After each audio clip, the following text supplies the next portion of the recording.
Dans cette vidéo, nous présenterons de manière simple le fonctionnement de la carte électronique d'un climatiseur de type inverté. 1.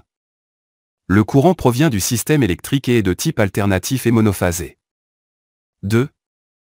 Dans le système alternatif, le courant circule alternativement du pôle positif au négatif et vice-versa, changeant de direction. Le fait qu'il soit monophasé indique que le système est alimenté par deux câbles de courant alternatif.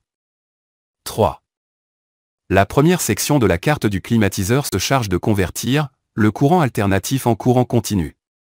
Par la suite, le courant circule dans une seule direction, par exemple, du positif au négatif, et jamais en sens inverse. 4.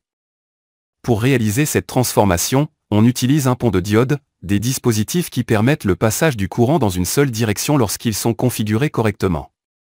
5. Après le pont de diode, le courant devient continu et subit une légère augmentation de tension. 6. Cette augmentation de tension est due au fait que le multimètre mesure des moyennes, et maintenant toute la moyenne est positive, car il n'y a pas de partie négative. Ainsi, la tension continue à la sortie du pont de diode est supérieure à la tension alternative d'origine. 7. Étant donné que la tension nécessaire pour le compresseur peut varier en fonction de sa vitesse, un circuit est nécessaire pour la fournir selon les besoins, et c'est là que le circuit PFC entre en jeu. 8.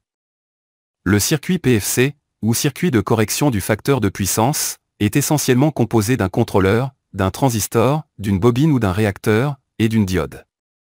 9.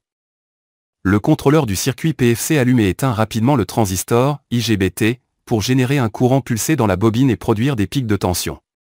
Ce circuit est chargé de fournir la tension au circuit IPM. 10. Le circuit IPM se charge de fournir directement le courant au compresseur du climatiseur. 11. Pour assurer la distribution du courant, le circuit IPM se compose de 6 transistors.